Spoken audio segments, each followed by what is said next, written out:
Apa kabar saudara? Senang sekali saya Bambang Kalitus kembali menjumpai Anda dalam Sapa Redaksi On Occasion. Nah, kali ini redaksi akan menyapa penyelenggara dari ajang Mr. dan Miss Teenager Universe. Nah, mengapa ini menjadi salah satu poin kita? Karena ternyata ajang ini asli penyelenggaranya adalah Indonesia. Dan Bali menjadi salah satu ikon tempat penyelenggaraan ajang ini. Nah, dalam kesempatan ini kita ingin mengulik sedikit bersama dengan Presiden Mr. and Miss Teenager Universe yang Rahel Wang yang akan kita ajak berbincang-bincang, dan kita juga mungkin nanti akan mengajak salah satu peserta dari Indonesia yang tahun 2022 kemarin menjadi winner pemenang dalam ajang yang kurang lebih sama di Miami. Nah, mudah-mudahan kita akan dapat banyak informasi atau terkait dengan penyelenggaraan ini. Saudara, ikut saya, kita menjumpai para narasumber kita kali ini.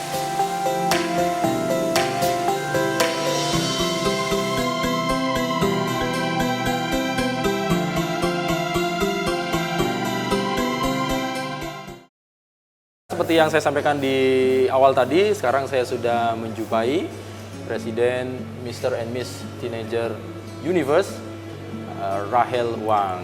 Om Swastiastu. Om Swastiastu. Apa kabar, Rahel? Kabar baik, apa Sehat, kabar juga? Sehat selalu ya? Sehat-sehat.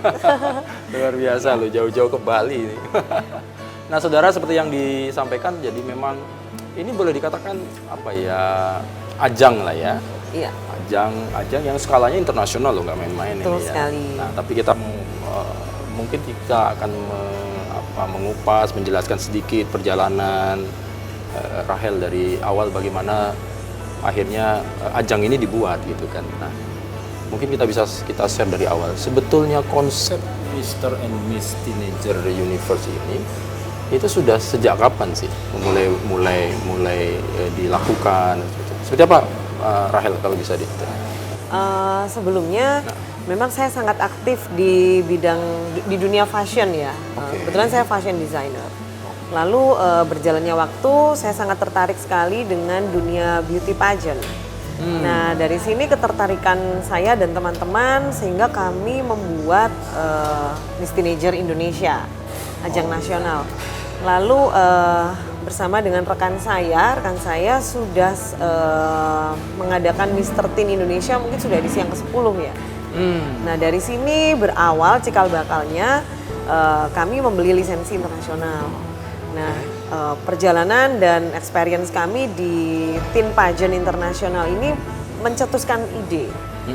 Kalau misalnya kami yang dari Indonesia saja mau pergi keluar untuk mengirim anak-anak berlomba, mengapa tidak yang dari luar kita undang ke dalam, ke Indonesia. Lalu dari sinilah kita tercetus ide dan bagaimana menciptakan sebuah platform tidak hanya cantik di luar, tapi juga cantik di dalam. Jadi platform ini kami kombinasikan dengan program yang pasti program dasar kami di ajang tahunan kami Miss Teenager Indonesia, yaitu Yes Care. Yes Care. Yes Care ini adalah core atau inti dari semua kontes yang kami adakan. Ya, Yes Care ini sendiri adalah kegiatan kepemudaan, youth, education, entrepreneurship, dan sosial. Entrepreneurship-nya sendiri kami memang sangat concern untuk mengenalkan jiwa entrepreneurial spirit sejak usia dini. Betul. Nah, melalui beauty pageant ini, that's why cikal bakal dari Mr. Miss Teenager Universe ini adalah ide-ide untuk bagaimana ya kita memberikan angin segar di dunia beauty pageant dan juga memberikan sesuatu yang berbeda untuk para remaja ini. Tentunya kontribusi yang positif seperti itu. Dan tidak hanya di Indonesia. Kebetulan Yes Care kami sudah berjalan di 34 provinsi bersama dengan 34 provinsi regional Miss Teenager Indonesia. Nah, dari sini kami berkeinginan bagaimana kalau misalnya kita sebarluaskan lagi. Karena ini adalah platform yang bagus, positif, terlebih ini anak remaja. Kalau misalnya kita memiliki remaja-remaja unggul, berarti kan kurang lebih 10 tahun dari sekarang kita akan menuai bibit-bibit unggul. Iya, iya. Dari beauty pageant inilah kami memikirkan, oh oke, ide ini mungkin bagus kita combine. Seperti itu. Rahel, kita back dulu ke sekarang. Kan jadi sebetulnya di luar Mister dan Miss Universe ini sudah ada atau dari Indonesia ininya seperti apa ini masih? Skemanya. Ya, ya. Di Ya, luar itu sudah ada dulu. Di luar itu sudah ada karena budaya kontes kecantikan ini kan tentunya sangat umum di negara-negara Thailand misalnya atau negara-negara Latin.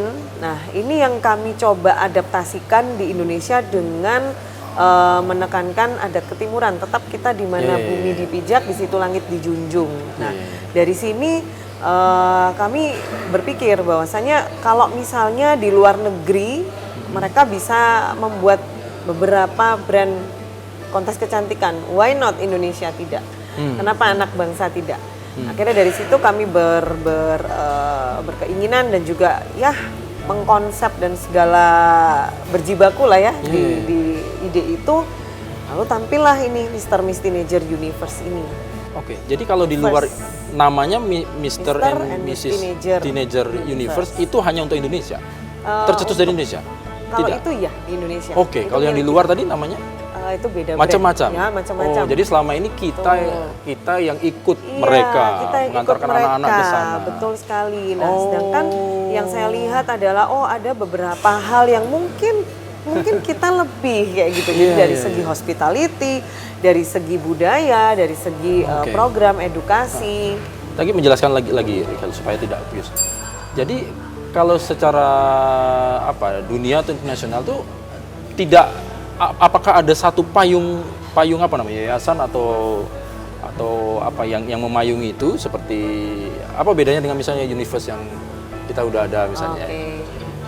Apakah memang ada kemudian di negara-negara misalnya Thailand, Filipina atau yang sudah duluan melakukan mereka juga harus ikut payung situ termasuk kita atau mereka sebetulnya berdiri sendiri itu gimana? Oke, baik. Biar nggak bingung. Iya, benar sekali. Jadi mungkin kita sudah tahu ya untuk brand-brand tertentu seperti Miss Universe misalnya bisa kita sebut brandnya.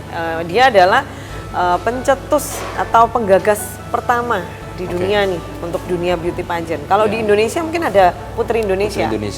Nah, seperti itu. Jadi kalau untuk beberapa brand beauty pageant ini mereka mandiri seperti itu. Jadi tidak terkait antara satu dengan yang lain. Mereka mandiri. Pun sama halnya dengan organisasi kami juga mandiri. Nah, dari sini untuk Mr. Miss Teenager Universe ini adalah pertama untuk teen pageant yang ada di Indonesia. Untuk internasional. Jadi brand internasional teen pageant yang dimiliki oleh orang Indonesia. Betul. Oh, nah ini kan jadi lebih jelas itu kan. Kadang-kadang kan orang kadang-kadang berpikiran, jangan-jangan ini seperti yang lain-lain ajang-ajang di luar. Ternyata memang sebetulnya kita belajar ya, belajar dari ajang-ajang yang di luar itu berangkat dari mengapa kok kita yang harus berangkat. Betul sekali. Balik sekarang, mereka yang harus kenal kita, harus kenal Indonesia, kan itu ya tugasnya kan. Betul. Nah, jadi ini cukup terjawab lah, saya kira cukup menjelaskan gitu. Nah, kemudian perjalanan untuk Indonesia sendiri, ajang Mr. and Miss Teenager ini untuk Universe sudah sejak kapan sih, Miss Rahel? Baik, untuk Mr. Teen Indonesia kita sudah sejak 10 tahun yang lalu. Sedangkan Miss Teenager Indonesia justru kita awali ketika masa pandemi di tahun 2021. Jadi ini challenge tapi challenge yang membuahkan hasil dan ternyata animonya positif seperti itu. Jadi perjalanan berawal dari 10 tahun yang lalu. 10 tahun yang lalu masih di Mr. Teen Indonesia bersama dengan rekan saya, lalu berkembang di 2021 kita membuka untuk female contest ya. Jadi ajang Miss Teenager Indonesia yang puji Tuhan sudah kami memiliki regional director di 34 provinsi sampai ke Papua Pegunungan. Jadi ini organisasinya yang namanya apa tadi? Miss Teenager Indonesia. Apa bentuknya apa? Lembaganya ini bentuknya apa? Lembaganya ini di bawah naungan The Platinum Skills dan PT Astra. Apa ya? Kayak manajemen. Iya, manajemen. Oke. Kemudian ini tersebar di 34 tadi. Betul sekali. Sistemnya apa? Mereka cabang atau mereka mengadop? Mereka mengadop. Jadi bekerja sama dengan Iya, kita? bekerja sama dengan kami. Lalu mereka akan mengadakan kontes regional di provinsi masing-masing yang didukung oleh gubernur atau pemerintah daerah. Iya, iya. Nah, lalu muncullah nih pemenang-pemenang daerah nih yang akan dikirim ke nasional untuk bertanding di nasional. Nah, ketika bertanding di nasional kan berhenti. Kita harus mengirim anak keluar. Ini challenge lagi, kita harus cari sponsor dan segala macam. Nah, kami berpikir bagaimana kalau anak-anak yang di luar sana yang berpotensi tapi tidak punya sponsor akan sangat memumpuskan harapan mereka tentunya. Nah, dari sini kami mencoba untuk mencari cara bagaimana ya supaya bisa memfasilitasi anak-anak ini dan tentunya juga masih relate one ekosistem dengan organisasi kami. Akhirnya kami membuat Mr. and Miss Teenager Universe. Oke, nah menarik. Betul. Nanti kita akan bahas lagi. Mungkin nanti pertanyaan, misalnya kawan-kawan kita lah ya, yang ada di setiap provinsi ini, kemudian mereka melakukan ajang kegiatan tetap di bawah naungan kita, kami. ya gitu. Oke. Nanti kita akan bahas itu ya, Baik. Mr. Rachel. Saudara jangan kemana-mana, nanti kita lanjutkan Sapa Redaksi On Location masih bersama Rachel Wang setelah yang satu ini.